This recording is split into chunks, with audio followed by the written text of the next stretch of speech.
पत्र लेखन। पत्र हमारे जीवन का महत्वपूर्ण अंग है। बच्चों, पत्र द्वारा हम अपनी बात को दूर बैठे मित्र, रिश्तेदार, संबंधियों और परिचितों तक आसानी से पहुंचा सकते हैं। पत्र द्वारा हमारे संदेश एक स्थान से दूसरे स्थान तक पहुंचाए जा सकते हैं। यह संदेश पहुंचाने का सबसे सस्ता और अच्छा साधन है। सभी को कभी न कभी संदेश पहुंचाने के लिए पत्र लिखने होते हैं। पत्र लेखन भी एक कला है। इस कला में दक्षता प्राप्त करने के लिए अभ्यास और परिश्रम की आवश्यकता होती है। बच्चों, अगर आप भी लगातार पत्र लिखने के लिए प्रयास करोगे तो इसमें आप भी दक्ष और सफल हो जाओगे। पत्र लिखते समय हमें कुछ बातों को ध्यान में रखना चाहिए। ये हैं: पत्र की भाषा सरल व स्पष्ट होनी चाहिए। पत्र बहुत लंबा नहीं होना चाहिए। पत्र को पढ़ने पर बात पूरी तरह स्पष्ट होनी चाहिए। पत्र को एक उपयुक्त तरीके से लिखा जाना चाहिए।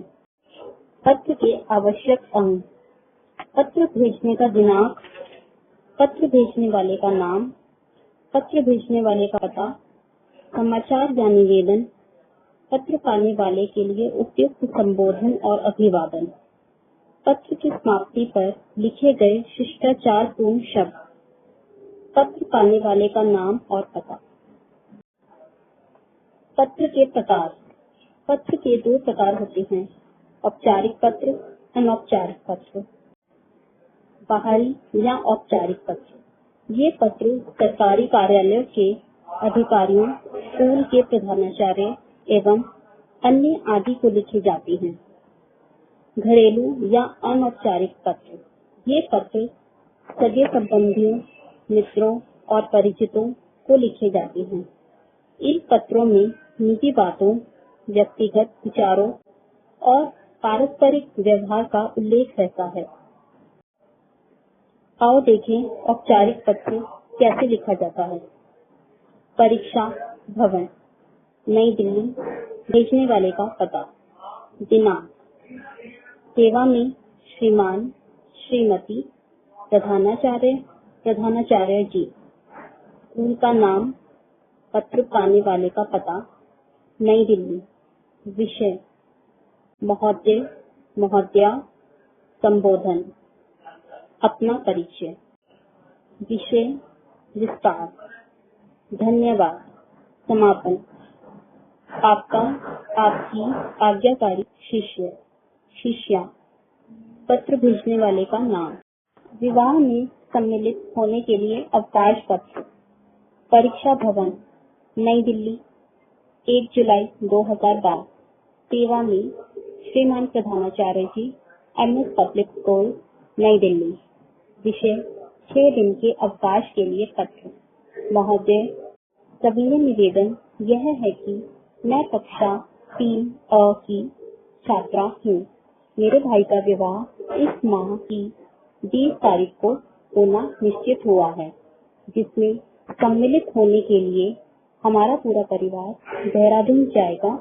अतः मुझे दिनांक 18 जुलाई 2012 से 23 जुलाई 2012 तक का अवकाश प्रदान करने की कृपा करें।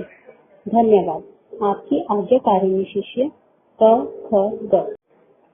जुर्माना माफी के लिए प्रार्थना पत्र।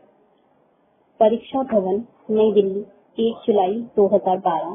सेवा में आदरणीय प्रधानाचार्य जी, MD पब्लिक स्कूल, कानपुर।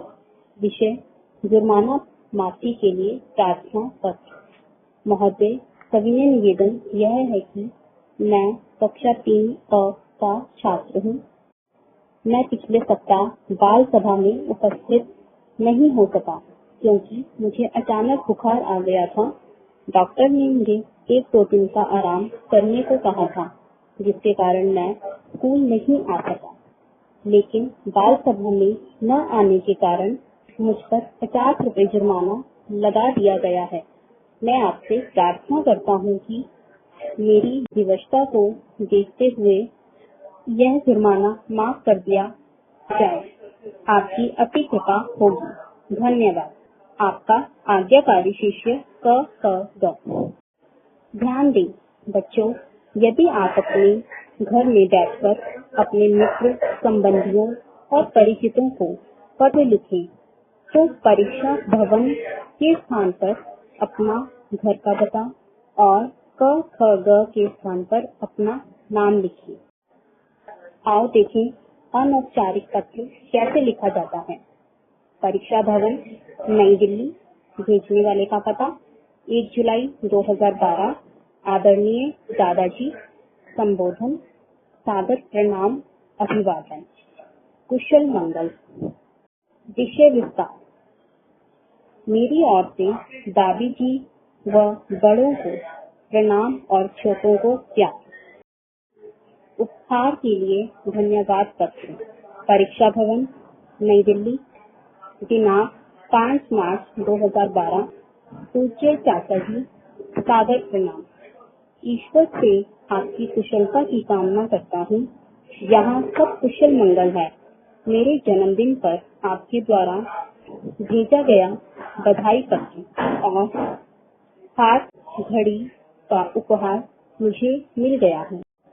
उपहार और बधाई पत्र पाकर मन प्रसन्न हुआ। यह घड़ी बहुत सुंदर और आकर्षक है। साथ ही यह आपके स्नेह का भी प्रतीक है। इससे मुझे अपने अध्ययन कार्य में सहायता मिलेगी। इस उपहार, बधाई पत्र और असीम स्नेह के लिए धन्यवाद। अमन और भावना को प्यार। चाचा जी को सादर प्रणाम। आपका हेमंत। मित्र के भाई की शादी पर बधाई पत्र। परीक्षा भवन, गाजियाबाद। भेजने वाले का पता 10 सितंबर 2012। प्रिय मित्र अवनीश, सस्नेह, तुम्हारा पत्र मिला। हमारे यहाँ सब कुशल मंगल है। तुम्हारा पत्र पढ़कर बड़ी प्रसन्नता हुई कि तुम्हारे भाई कपिल की शादी दिनांक 31 सितंबर को तय हुई है।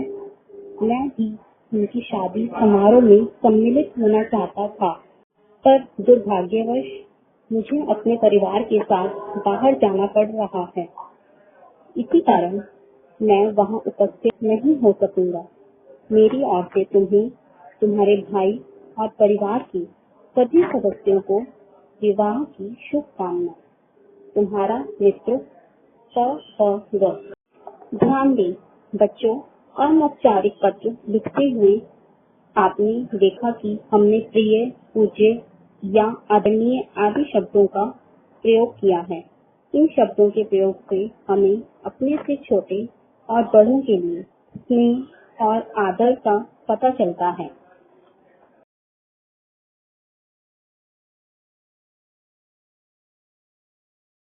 For more entertainment, log on and subscribe to www.youtube.com/VenusKidsWorld.